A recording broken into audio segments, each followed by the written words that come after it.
All right, let's get into the story of a town that's right on the edge of a massive, massive change. We're talking about Stretford, just outside Manchester, and how it's trying to carve out a path from its past into a very different-looking future. So what are we even looking at here? Believe it or not, it's a pop-up disco inside an old pawnbroker's shop in the Stretford Mall. This wasn't just any party, though. This was a farewell. A local arts group decided to give this iconic, if a bit tired, community hub a proper send-off before the demolition crews moved in. It's the perfect symbol for our story today, a community saying goodbye to one era while getting ready for whatever comes next.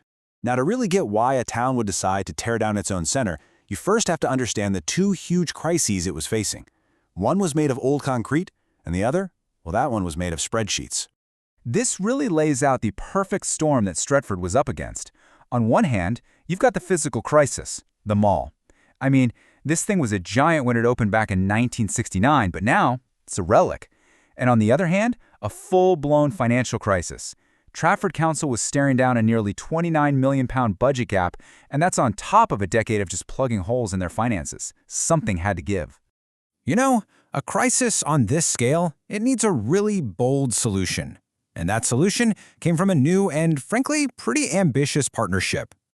So here's the key thing. The council couldn't possibly do this alone, and a private developer needed a public partner to make a project this huge actually work.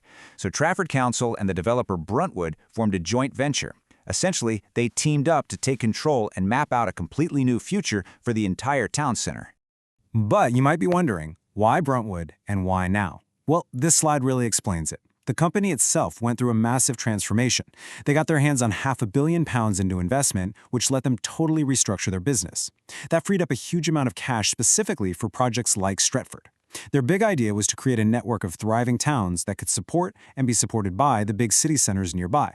And this wasn't just a bunch of talk and fancy master plans. Nope, this partnership quickly led to very real, very visible changes on the ground, starting right in the heart of the old town. For over 60 years, this is what Stretford's main high street, King Street, actually looked like. It was completely swallowed up, just enclosed inside that shopping mall. Kind of dark, definitely dated, and totally cut off from the outside world. And then, bam! They literally tore the roof off. In August 2025, King Street saw daylight for the first time in decades, reborn as a modern, open-air high street. This was the first massive, visible step in the town's physical transformation. So what did this first phase actually deliver? A lot, it turns out. We're talking over 86,000 square feet of new shops and restaurants, a brand new public square named for the late local MP, and a mix of familiar high street names alongside cool, new independent businesses. It's the first real, tangible piece of the new Stretford. But, and there's always a but, right? This kind of progress doesn't come for free. To deal with that huge budget deficit we talked about, the council had to make some pretty tough decisions that hit every single resident directly. And here it is, a 7.49% increase in council tax. This hike was so big, the council actually needed special permission from the central government just to propose it. For residents already feeling the squeeze, this was really tough news. Here's the justification, straight from the council leader himself. The argument basically is that while it's painful, the increase was unavoidable. They presented it as the only way to get the council's finances stable so they could keep delivering services while also investing in all this regeneration. And this chart from the council's own leaflet really shows you why they felt that tax hike was so necessary. Just look at that huge purple slice. Council tax makes up 51% of their entire funding. When you add in the chunk for adult social care, it's almost 60%. It just goes to show how incredibly reliant the local government is on this one source of income. Okay, so we've got this huge regeneration project, funded in part by a major tax hike. And this brings up a much bigger question, doesn't it? How do we know if all this change is actually for the better? I mean, what does good growth even look like? Well, luckily, we don't just have to guess. An organization called the Center for Local Economic Strategies, or CLS, developed a toolkit for exactly this kind of situation. It gives us a framework to really assess whether big projects like this are genuinely benefiting the people, the place, and, the planet. These are the 5 key questions their toolkit asks. See? It's not just about shiny new buildings. It's about whether the project is sustainable. Does the money being spent actually benefit the local community? Does it create good jobs? Does it support local businesses? It's a fantastic lens to look at the rest of Stretford's journey through.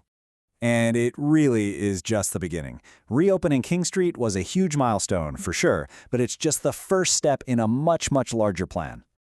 The next major phase is housing. The master plan calls for around 800 new homes to be built right in the town center. That's going to fundamentally change its character from a place you just go to shop to a place where hundreds of new families will actually live. And this isn't some distant dream either. The process is already moving. This table gives you a sense of the scale of what's coming next. That first big residential block alone is a £60 million construction project with even larger phases lined up right behind it. We're talking a long-term, high-value commitment here. This timeline really puts the whole story into perspective, doesn't it? From the mall opening way back in the late 60s to a potential completion date a decade from now. We are smack dab in the middle of a multi-decade transformation. And that demolition of the main mall building in 2026, that's going to be the next huge symbolic step. So all of this leaves us with the big question. Stretford isn't alone in this. All over the country, towns are dealing with decaying centers and squeezed public finances. Is this kind of public-private, high-investment, high-cost model the answer? Is Stretford writing a playbook for other towns to follow? Or is it a cautionary tale about the really difficult trade-offs that come with radical change? Only time is going to tell.